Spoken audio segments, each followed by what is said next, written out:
Halo teman-teman, kita udah sampai di part 7 dari serial Wattpad Teror Tukang Santet. Di part 7 ini berjudul Pembalasan. Tanpa berlama-lama lagi, kita langsung masuk ke ceritanya. Damar benar-benar sedih kehilangan sahabatnya. Di sisi lain, serangan-serangan gaib kini mulai mengincar ia dan keluarganya. Untung saja Damar sudah mengantisipasi hal tersebut setelah Ustadz Malik memperingatkannya. Damar memperkuat pagar gaib keluarga dan rumahnya. Bahkan ia mewanti-wanti istrinya agar tidak menerima makanan atau pemberian apapun dari siapapun. Sementara itu, Damar berusaha mencari jalan keluar. Bagaimana menghadapi Mbah Darso meski harus seorang diri? Damar duduk sendirian di teras rumahnya. Bisa dipastikan siapapun betah berlama-lama di sana, termasuk pemiliknya sendiri. Damar masih termangu menikmati kopi dengan lamunannya. Kopi dan rengginang masih utuh. Setidaknya itu yang dilihat orang-orang yang lewat. Ia hanya sedang berdiskusi dengan sesuatu yang tak kasat mata yang mendiami tubuhnya. "Mas," Damar menoleh. "Iya." Lintang demam," ujar sang istri. "Sejak kapan?" "Tadi sebelum subuh." Dia terus mengigau. Dia terus menyebut bala api. Damar pun beranjak dari posisi dan segera menuju ke kamar si anak. Saat mencapai pintu kamar, ia melihat Lintang masih terbejam, hanya saja bibir kecilnya mengumam sesuatu. "Tolong ambilkan air dan petik daun bidara dari halaman depan," perintah Damar pada sang istri. Sang istri yang tampak mengerti bergegas meninggalkan kamar. Tak lama kemudian, dia datang membawa baskom berisi air dengan beberapa helai daun bidara yang mengambang di atasnya. Bibir Damar bergerak-gerak melafalkan doa, lalu meniupkannya di dalam air baskom. Bismillahirrahmanirrahim. Damar mencelupkan tangan dan mengusapkannya ke seluruh tubuh sang anak. Tak lama kemudian, Lintang berhenti bergumam.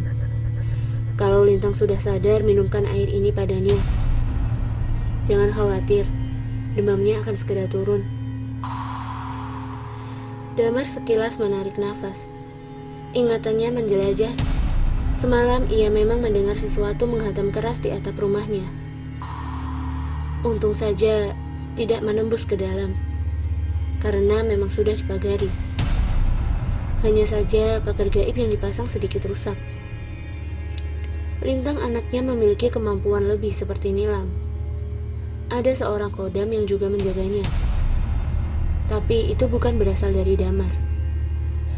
Mungkin itu sebabnya Lintang sangat sensitif dan sedikit terkena imbas dari serangan yang datang. "Dek, aku ada perlu. Aku minta kamu jangan ganggu sampai aku keluar kamar. Dan tolak siapapun yang ingin menemuiku nanti."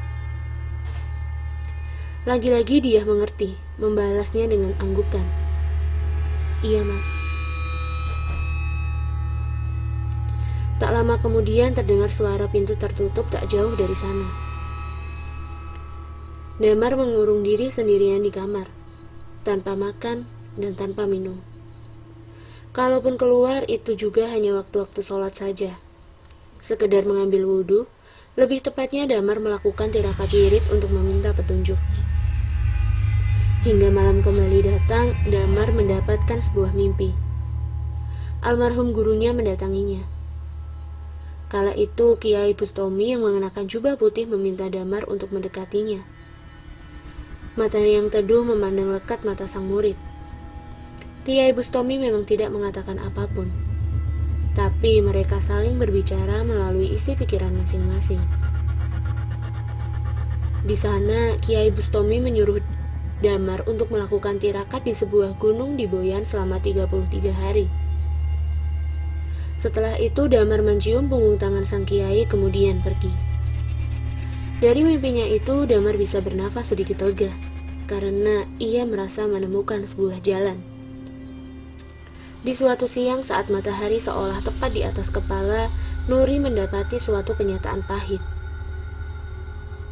Uminya Hafizah tampak memegang sebuah karung goni berukuran sedang dengan kedua tangan. Nuri melongok ke dalam dan ternyata isinya buah merah dari kebun keluarganya. "Nur, antarkan ini ke rumah Mbak Darso." "Gak mau, Mi."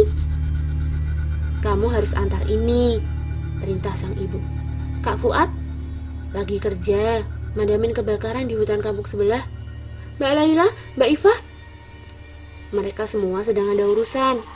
Kalau Umi," tawar Nuri. Hafizah melotot ke arah anaknya. "Berani ya kamu nyuruh-nyuruh Umi?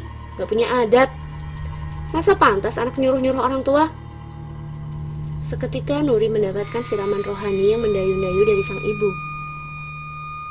Akhirnya setelah puas memberikan ceramah, Hafizah memberikan paksa karung goni tersebut kepada anaknya. "Kalau kamu takut, minta anterin aja sama Mas Damar." Hafizah pun segera berlari dari hadapan Nuri. Dengan wajah tertekuk, Nuri berjalan lunglai ke rumah Mas Damar. "Maaf ya Nuri, Mas Damar gak bisa nganterin. Dianya sedang tidak bisa diganggu," jawab dia. "Mati aku," batin Nuri.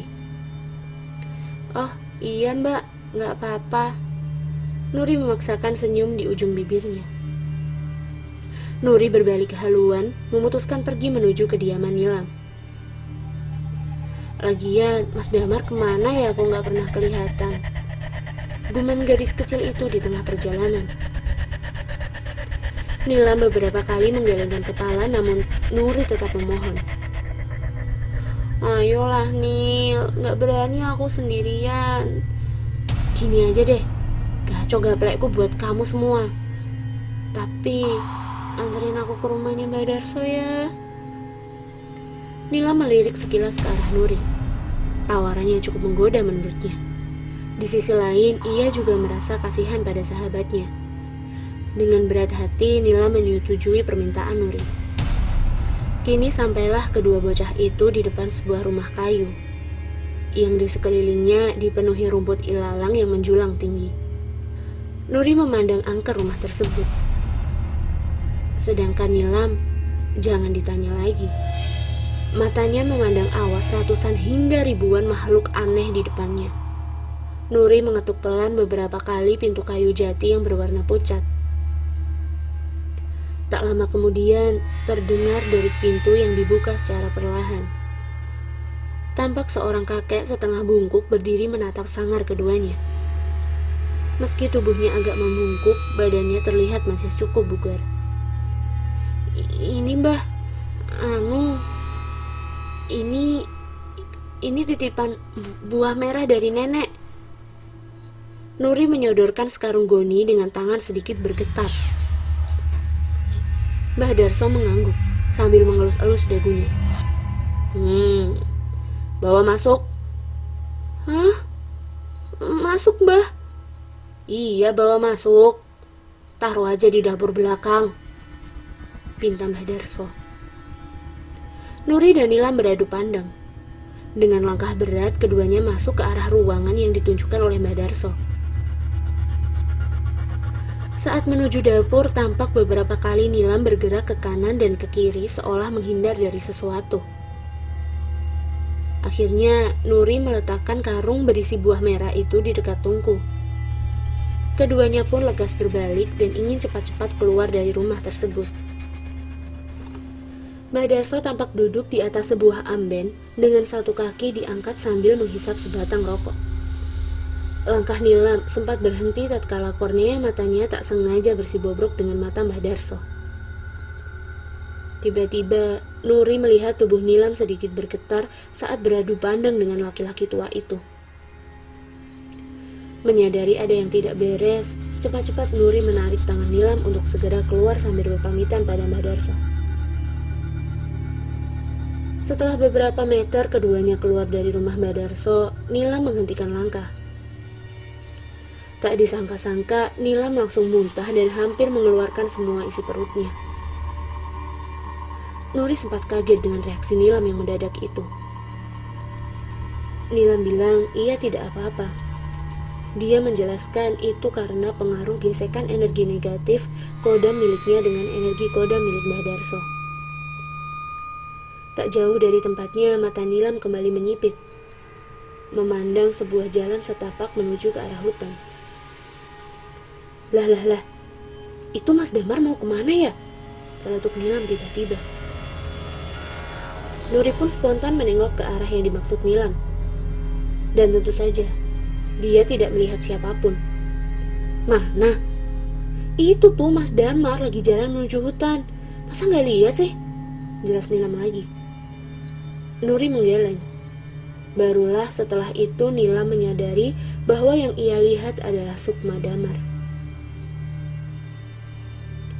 Di hari ke-33, sore itu Damar melangkahkan kakinya keluar dari kamar.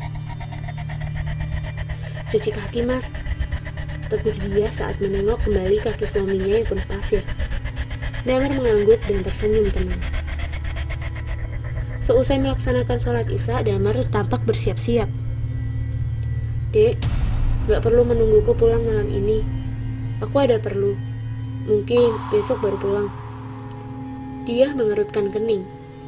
Baru saja suaminya keluar dari peradaban selama lebih dari sebulan dan tiba-tiba saja harus ditinggal kembali. Mau kemana, Mas? Aku mau menemui Tomo dan Farid, jawabnya singkat. Singkat cerita, Damar, Tomo, dan Farid melakukan sebuah pertemuan rahasia. 1 bulan sebelumnya, mereka memang saling bertemu hingga akhirnya menyusun sebuah rencana untuk mengakhiri teror di desanya. Meskipun nyawa taruhannya. Bagaimana Mar rencananya? Di malam ke-31, aku bertemu dengannya. Salah satu penghuni tertua di Pulau Boyan. Damar pun mulai bercerita. Saat itu, seperti biasa, Sukma Damar melakukan wirid di atas batu di dekat sebuah air terjun. Lalu angin mulai bertiup, menerpa pohon-pohon hingga menjatuhkan dedaunan. Angin itu terasa hangat, bukan dingin. Assalamualaikum. Damar membuka kedua kelopak matanya lalu mendapati seseorang laki-laki tua memakai jubah dan sorban berwarna coklat tua datang menghampirinya. Lelaki itu duduk di samping Damar dengan sebuah tongkat kayu sebagai penyangga. Sesaat, Damar merasakan aura begitu dahsyat keluar dari sang kakek tua. Waalaikumsalam, jawab Damar kemudian. Maaf, kalau boleh tahu Anda siapa? Tanya Damar. Aku Ki Ageng Simo. Aku datang karena tirakatmu. Lalu Ki Ageng Simo mulai menceritakan tentang dirinya, di mana usianya sudah mencapai ribuan tahun dan sudah menempati pulau ini sebelum berpenghuni. Ki Ageng Simo juga mengaku dirinya memeluk agama Islam saat bertemu dengan salah satu waliullah pertama yang datang ke Pulau Boyan. Aku akan membantumu. Akan kupinjamkan pasukanku untuk melawan pengguna ilmu hitam itu. Allah yang mengirimku, ucap Ki Ageng Simo di akhir cerita, seolah-olah telah menjawab semua tirakat yang dilakukan Damar. Damar tersenyum senang. Terima kasih, Ki. Ki Ageng Simo mengangguk sambil mengelus-ngelus seekor macan putih yang tiba-tiba saja sudah ada di sampingnya. Alhamdulillah, kita mendapatkan bantuan. Lalu sekarang gimana? Tanya Farid. Malam semakin larut. Di tengah-tengah keheningan malam dengan berani 3 pemuda itu berjalan menuju rumah dukun santet. Tepat 20 meter dari rumah Mbah Darso, ketiganya berhenti. Tepat di bawah sebuah pohon jati. Damar pun mengambil posisi duduk bersila di atas tanah. Tomo dan Farid diperintahkan Damar untuk menjaga Sukmanya sampai Damar kembali. Kembalilah dengan selamat, Mar. Kami akan menjagamu. Semoga Allah melindungimu. Dan tepat setelah Damar memejamkan mata, ruhnya keluar dari dalam raganya. Tingkatan ilmu Damar memang sudah terbilang tinggi. hingga mampu mengendalikan ruhnya keluar atau masuk dan berjalan-jalan terpisah dari tubuhnya sesuka hati. Sukma Damar mulai berjalan ke arah rumah Madarso. Tepat di hadapannya sudah berdiri ratusan atau ribuan makhluk yang sudah mencegatnya.